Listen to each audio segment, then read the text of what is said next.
যদি সেখানের গরিব অসহায় মানুষের বোর্ডে বা সাধারণ মানুষের বোর্ডে যদি চেয়ারম্যান হতে পারি, সরকারি যে বরাদ্দগুলো রয়েছে অন্যান্য সরকারের আমলে একটা চেয়ারম্যানের জন্য যে কী বরাদ্দ রয়েছে সাধারণ জনগণ সেটা জানে না। সাধারণ জনগণ শুধু জানে যে পরিষদে হয়তো মনে দুয়ার চাউলি আসে, কিন্তু তাই নয়। সরকারের থেকে 91টা বরাদ্দ রয়েছে, গ্রামের সচ্ছল এবং অসহায় সবার জন্যই রয়েছে, যার ধাপে ধাপে যেটা পাওনা আমি সেটাকে তাদের মাঝে বিতরণ করব। এবং এটা একটা চেয়ারম্যানই নির্বাচন করা মানে জনগণের স্বচ্ছ এবং জবাবদাহিতা একটা জায়গা। জনগণ আমাকে যেখানে চোখস করে, যেখানে আমার যেই প্রশ্ন করে এবং যেখানে হিসাব চায় আমি হিসাব দেওয়ার জন্য বুঝতে। শুধু তাই না, আমি চাচ্ছি যদি আমি সেখানে চেয়ারম্যান হই, আমার পরিষদের সামনে প্রজেক্টর লাগানো থাকবে। প্রজেক্টরে সরকারি কী কী বরাদ্দ ছিল, আমি কাকে কিভাবে দিয়েছি, ভিডিওর মাধ্যমে আমি জনগণকে দেখিয়ে দিব। তারপর যদি কোনো অনিয়ম করি, কোনো গরিবের হক কিংবা জনগণের হক অনিয়ম করে প্রমাণ সহকারে দিতে পারলে জনগণ যদি আমার সাথে রুখে দাঁড়ায় আমি পদত্যাগ করব। যে আমরা ইতিমধ্যে আপনি চরফ্যাশন উপজেলার 11 নং রসুলপুর ইউনিয়ন থেকে সম্ভাব্য চেয়ারম্যান প্রার্থী হিসাবে আসলে মাঠে ময়দানে কাজ করতেছেন। তো আমরা প্রথমে আপনার কাছে জানতে চাই আসলে আপনি কী পড়েছেন এবং কোথায় পড়াশোনা করছেন এ ব্যাপারে। আপনাকে অসংখ্য ধন্যবাদ। আমার ছাত্র জীবন হচ্ছে নিজ এলাকা থেকেই শুরু। নিজ এলাকার স্কুল মক্তব থেকেই আমার শিক্ষা এবং রাজনীতি সেখান থেকেই শুরু। আল্লাহর অশেষ রহমতে চরফ্যাশন সরকারি কলেজে আমি ছাত্রদলের নেতৃত্ব দিয়েছি। সেখান থেকে ঢাকা কবিরজয় সরকারি কলেজ ছাত্রদলের সহসাধারণ সম্পাদকের দায়িত্ব পালন করেছি।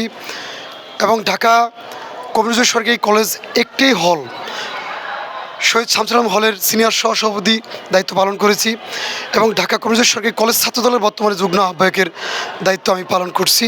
এবং ওই কলেজে আমার অনার্স মাস্টার্স কমপ্লিট করেছি এবং অনার্স কমপ্লিট করেছি কবিরজয় সরকারি কলেজ থেকে। সাথে আমার সেন্ট্রাল ল কলেজে LLB চলতেছে। যেহেতু আপনি আসলে বিএনপি করেন এবং আসলে দলীয়ভাবে মনোনয়ন পাওয়ার আসলে প্রত্যাশী হিসেবে কাজ করতেছেন, আপনি আসলে বিএনপির কোন পদে আছেন একটু বলুন। বিএনপি বলতে আমি জাতীয়তাবাদী ছাত্রদল কেন্দ্রীয় সংসদের যে আওতাভুক্ত ঢাকা কবিরজয় সরকারি কলেজ, সেই কলেজ ছাত্রদলের যুগ্ম আহ্বায়কের দায়িত্ব পালন করছি। সাথে সাথে আমি ঢাকা মহানগর দক্ষিণ ছাত্রদলের দায়িত্ব পালন করছি।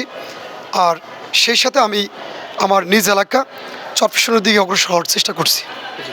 আচ্ছা, 11 নং রসুলপুর ইউনিয়ন নিয়ে আপনার ভবিষ্যৎ পরিকল্পনা রয়েছে কি? আসলে আপনি কেনই বা ছাত্র জীবন থেকে সরাসরি আসলে এই নির্বাচন করার জন্য আসলে উদ্যোগ নিয়েছেন? আসলে মানে এরকম কি ছিল আপনার এলাকার প্রতি টান?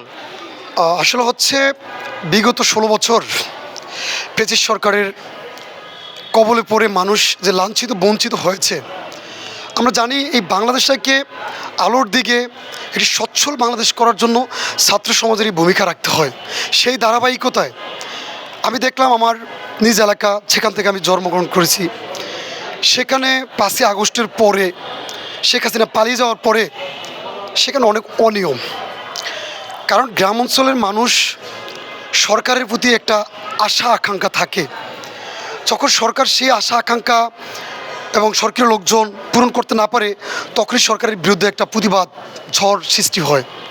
সেই ধারাবাহিকতায় আমি দেখলাম যে ওখানের দায়িত্বশীল যারা ছিল এবং আমি ঢাকাতে দায়িত্ব পালন করার স্বার্থ এলাকার মানুষের অনেক অনেক অভিযোগ, অনেক আকাঙ্ক্ষা, অনেক চেতনা রয়েছে। সেই ধারাবাহিকতায় এলাকার মানুষ আমাকে সেখানে ইনভলভ করার জন্য এবং সেখানে প্রার্থী হওয়ার জন্য আমাকে আশ্বাস দিয়েছে। সেই ধারাবাহিকতায় আমি চরফ্যাশন রসুলপুর 11 নং রসুলপুরের চেয়ারম্যান পদপ্রার্থী হিসাবে আমি আমার নির্বাচনী এলাকায় এবং আমি প্রার্থিতা ঘোষণা করেছি। যদি আপনি সেখান থেকে নির্বাচিত হতে পারেন রসুলপুর ইউনিয়ন থেকে, আসলে সর্বপ্রথম আপনার পরিকল্পনা থাকবে কি ইউনিয়ন নিয়ে? আসলে বিষয় হচ্ছে রাজনীতি একটা মেরিট। দেশনেত্রী বেগম খালেদা জিয়া একদিন বলেছিলেন ছাত্রদলের প্রতিষ্ঠাবার্ষিকীতে যে আমার বস্তির ছেলে আর বাটফারা চাঁদাবাজ দিয়ে রাজনীতি হবে না, রাজনীতি করতে হলে মেরিট লাগবে।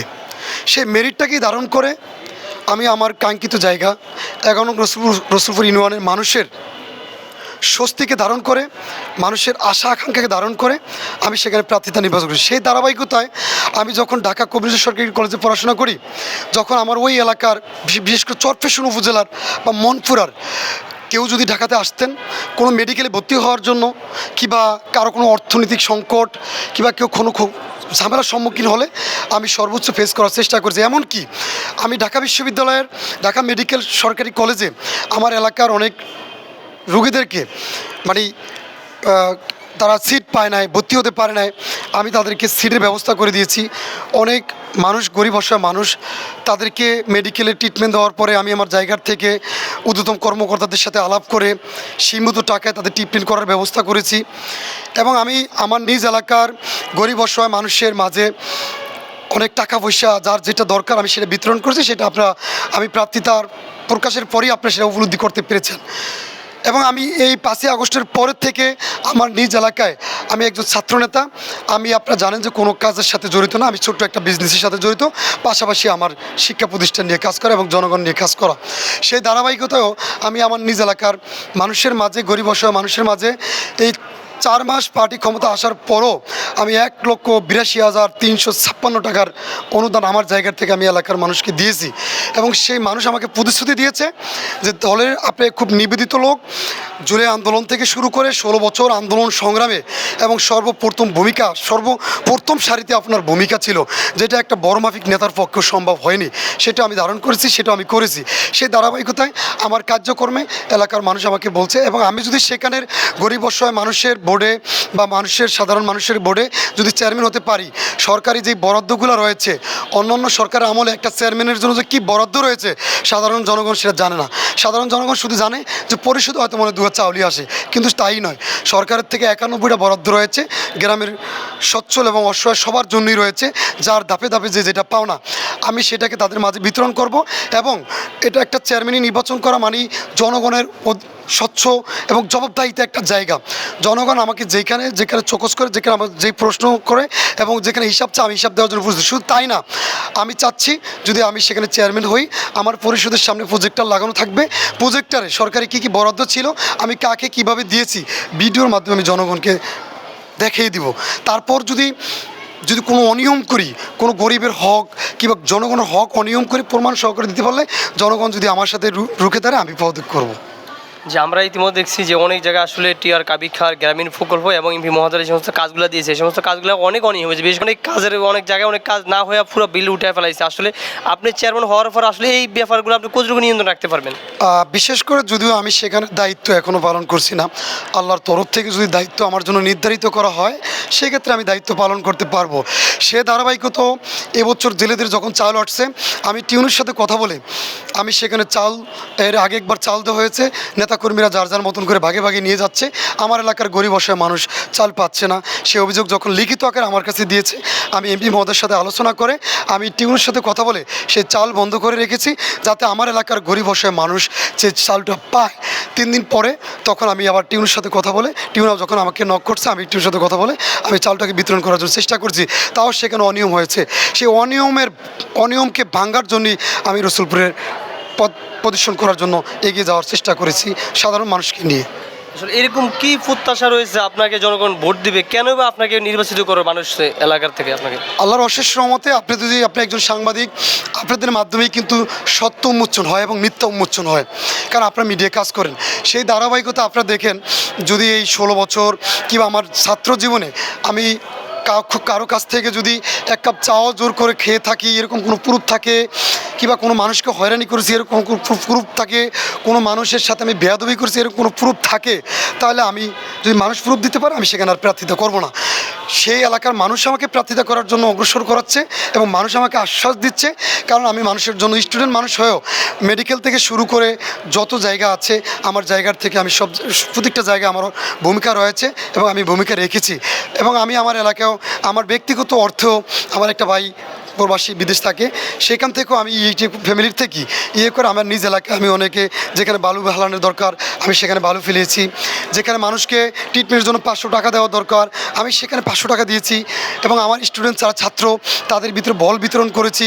শিক্ষা প্রতিষ্ঠানের জন্য আমি ছাত্রদের মাঝে কোট ফাইল কলম, যাতে আমার শিক্ষা প্রতিষ্ঠান আমাদের এলাকার মানুষগুলা শিক্ষাকে ধারণ করতে পারে, লালন করতে পারে, আমি যাতে একটি ছোট্ট একটা ইউনিভার্সিটি পড়ে তারা যেন আরও বড় বড় ইউনিভার্সিটিতে পড়তে পারে, সেই কাজগুলো আমি সেখানে করেছি। সেই ধারাবাহিকতা মানুষ আমাকে আশ্বাস করেছে। আমি আপনাদেরকে আশ্বস্ত করতে চাই, রসুলপুরে 28,000 ভোট, আমি নিশ্চিত করতে পারি যে আমি সর্বোচ্চ ভোট নিয়ে 21টা ইউনিয়নের ভিতরে প্রার্থিতা করব, সেখান থেকে আমি সর্বোচ্চ ভোট নিয়ে আমি চেয়ারম্যান হব, এটা আমার প্রত্যাশা রয়েছে এবং এটা আমি আপনাদেরকে আশ্বস্ত করতে পারি। আচ্ছা, দলীয়ভাবে চেয়ারম্যান প্রার্থী দেওয়ার পরে তারা আসলে একটা বিবেচনা করবে, যেটা হলো ত্যাগ, শিক্ষা, যোগ্যতা। আসলে এর ভিতরে আপনার কি মানে ত্যাগ রয়েছে এবং শিক্ষা যোগ্যতা তো জানালেন, আসলে আপনাকে কেনই বা দল থেকে নমিনেশন দিবে? এত অনেক হেভিয়েট যোগ্যতা থাকতে পারে আপনার থেকে। আল্লাহর অশেষ রহমতে আমার ছাত্র জীবনে, আমি এই 16 বছর ছাত্র জীবনে আমি একাধিক দায়িত্ব পালন করেছি। যে দায়িত্বে যদি কেউ আমার চেয়ে বড় দায়িত্বশীল লোক থাকে, কিংবা আমার চেয়েও যদি কেউ ক্লিনিবিজের লোক থাকে, জনগণের স্বার্থে কাজ করার যদি কোনো লোক থাকে, দলের জন্য যদি আন্দোলন সংগ্রামে আমার চেয়েও বেশি ভূমিকা রাখার কোনো লোক থাকে, আমি তাকে সমর্থন করব।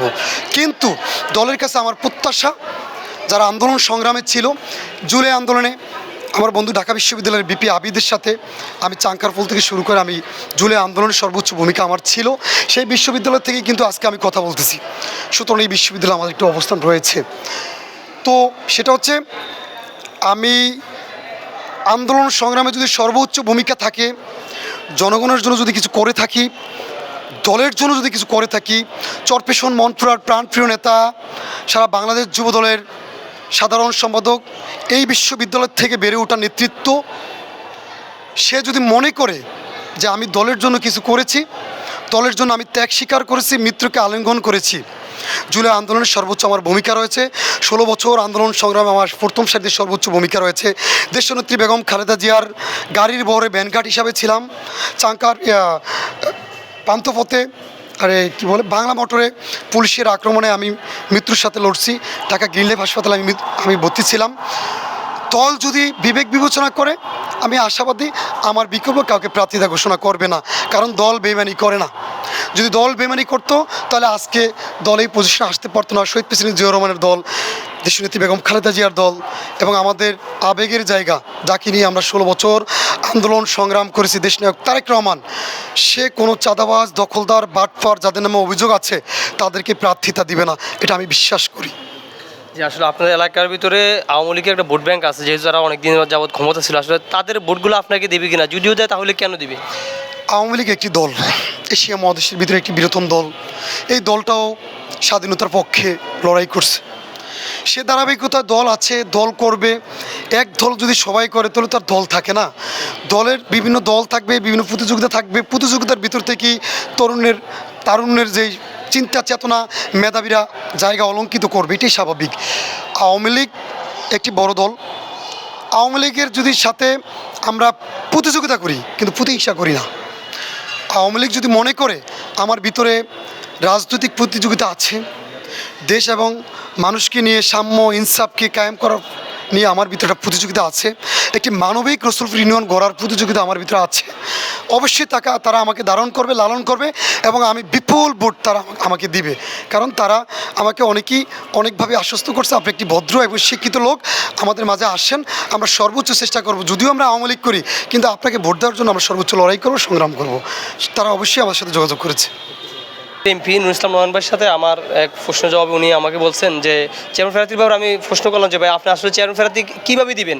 অনেক এমপিরা আছে টাকার মাধ্যমে চেয়ারম্যান প্রার্থী ঘোষণা করে, অনেকে আছে আত্মীয় স্বজনের মাধ্যমে প্রার্থী ঘোষণা করে, অনেকে কারো সুগারের মাধ্যমে চেয়ারম্যান প্রার্থী ঘোষণা করে। আপনি আসলে কীরকম ধরনের লোকদেরকে চেয়ারম্যান প্রার্থী ঘোষণা করবেন? তখন তিনি আমাকে বললো যে আমি এরকম একজনকে চেয়ারম্যান প্রার্থী দিব যে নাকি সালিশি করে কারো কাছ থেকে 2টা টাকাও নেবে না এবং সর্বোচ্চ জনগণের অধিকার বাস্তবায়ন করবে এবং জনগণের পক্ষে থাকবে। আমি এরকম মানুষকে আমি চেয়ারম্যান প্রার্থী দিব, সে আমার আত্মীয় হোক বা নাই হোক, কোনো এর দেখার বিষয় না। আমি সৎ আদর্শ মানুষকে আমি চেয়ারম্যান প্রার্থী হিসেবে ঘোষণা করবো। আসলে এই ব্যাপারটা আপনি কতটুকু বাস্তবায়ন করতে পারবেন এবং এইটার ব্যাপারে আপনার কতটুকু কি? আল্লাহর অশেষ রহমতে আপনাকে অসংখ্য ধন্যবাদ, একটি সুন্দর প্রশ্ন করেছেন, যেটা হলো স্বাধীনতার চেতনা। আমি আমার প্রাণপ্রিয় নেতা নুরুল ইসলাম নয়ন ভাইয়ের সাথে বিগত 9 বছর রাজনীতির সাথে ইনভলভ। তখন আমার রসুলপুরের কেউ ছিল না, সংখ্যা আমি একজন। আমার নেতা এমন একজন নেতা, সৎ এবং আদর্শবান। সে যদি চায় অনেক কিছু করতে পারে, সে কিছুই চায় না, সে চায় মানুষের সেবা এবং আল্লাহর অশেষ রহমত। আমার প্রাণপ্রিয় নেতার সাথে বিগত 9 মাস চলার পরে আমি কখনো দেখিনি যে আমার নেতা কখনো টাকার প্রতি আসক্ত। আমার নেতা নুরুল ইসলাম নয়ন টাকায় বিক্রি হয় না, সে মানবতা, স্বচ্ছ একজন দক্ষ লোকের কাছে সে বিক্রি হয়। সুতরাং আমাদের প্রাণপ্রিয় নেতা নুরুল ইসলাম নয়ন ভাই টাকার কাছে বিক্রি হবে না। সে একজন স্বচ্ছ, দক্ষ, আন্দোলন সংগ্রামে যার ভূমিকা ছিল, 16 বছর আন্দোলন সংগ্রামে যার ভূমিকা ছিল, জুলাই আন্দোলনে যার ভূমিকা ছিল, তাদের জন্যই কিন্তু আজকের বিএনপি ক্ষমতায়। সে তাদেরকে প্রাধান্য দিবে। 2 নম্বর বিষয় হচ্ছে সে কিন্তু মাদকের ব্যাপারে জিরো টলারেন্স দেওয়া। মাদককে সে প্রশ্রয় দিচ্ছেও না, আর মাদককে সে সাপোর্ট দিচ্ছেও না। সুতরাং আমার নেতা 4 মাসেই কিন্তু রসুলপুরের থেকে অনেকেরই অনেক অভিযোগ আসছে, আমিও তার ভিতরে একজন। জানি না নেতার কাছে কি আসছে। তো সে মাদকের ব্যাপারে জিরো টলারেন্স দিয়ে রাখছে। যারা মাদকবাজি করে, চাঁদাবাজি করে, দখলদারি করে, বিচারের নামে অনিয়ম করে, টাকা ছাড়া বিচার করে না, পরের জমিন দখল করে, আমি আশাবাদী নুর ইসলাম নয়ন তাদেরকে সাপোর্ট দিবে না এবং তাদেরকে মনোনয়ন দিবে না। তাদের মতন লোক যদি নুর ইসলামের সাথে রাজনীতি নাও করে, তাও নুর ইসলাম নয়নের কোনো যায় আসে না, সেটা আমি জানি। কারণ আমি নেতার সাথে বিগত 9 বছর চলার সুযোগ আমার হয়েছে। সুতরাং সেই ধরনের কোনো সুযোগ ইনশাআল্লাহ প্রাপ্তি হবে না। কিন্তু আল্লাহর অশেষ মধ্যে যতজনই প্রার্থী হয়, দল বিবেক বিবেচনা করে, যার চিন্তা চেতনা রয়েছে, দলের জন্য কাজ রয়েছে, দলের আন্দোলন সংগ্রামে ছিল, বিভিন্ন পদ পদবি 17 বছরের ভিতরে সে ক্যারি করছে, এবং তাকেই দল মনোনয়ন দিবে। তার বিকল্প যদি দল মনোনয়ন দেয়, তাহলে দলের পরিস্থিতি তো ভালো হবে না।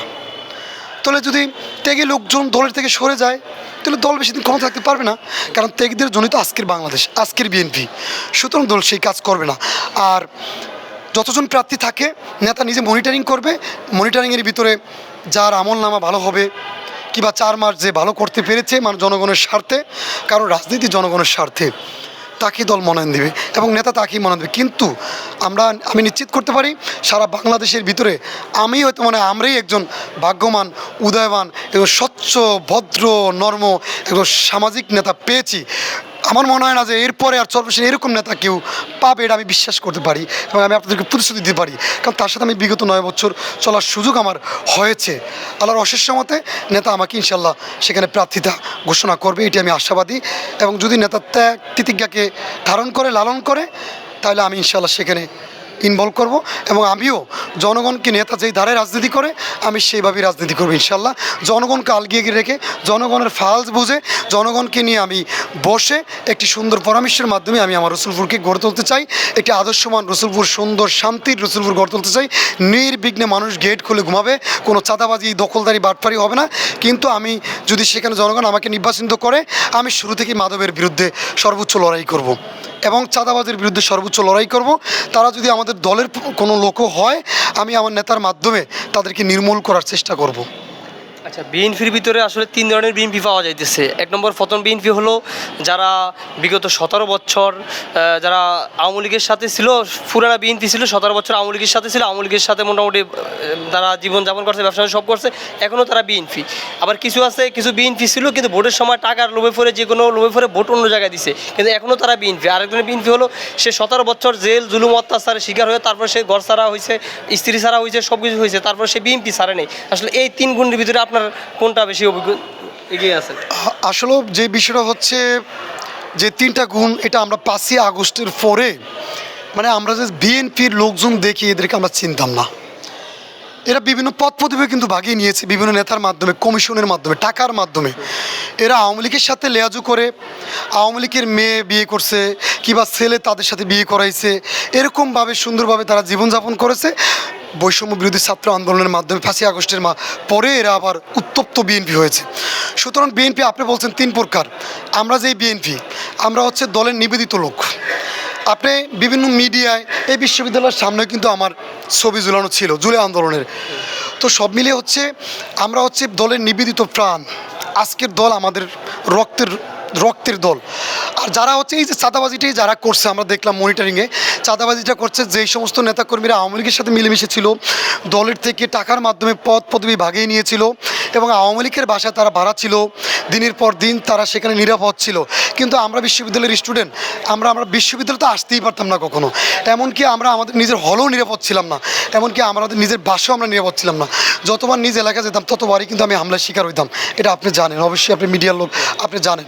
সুতরাং দল 3 প্রকার, সেই 3 প্রকার ভিতরে দলের যে নিবেদিত লোক, সেটি আমি। দল বিবেক বিবেচনা করে আমার বিকল্প যতজন প্রার্থী হবে, মনে হয় না যে আমার চেয়ে বেশি ত্যাগতিজ্ঞা হওয়ার মতন কোনো লোক আছে। যদি থাকে, আলহামদুলিল্লাহ, আমি তাকে সমর্থন করব। আপনার নাম পরিচয় একটু বলুন। আমার নাম মোহাম্মদ বিল্লাল হোসেন সম্রাট, ঢাকা কমিউনিস্ট সরকারি কলেজ ছাত্রদলের বিপ্লবী সাধারণ সভাপতি যুগ্ম আহ্বায়কের দায়িত্ব পালন করছি এবং আমার বাসা রসুলপুর 5 নং ওয়ার্ড। আমি একজন নিরীহ এবং সাধারণ ফ্যামিলির মানুষ। আমি সেখান থেকেই ওই সাধারণ ফ্যামিলি থেকেই ধারণ করে লালন করে আমার এলাকাটাকে আমি ওইভাবে গুছিয়ে রাখে সকলের স্বস্তিকে ফিরিয়ে দেওয়ার জন্য আমি কাজ করতে চাই। জি ধন্যবাদ।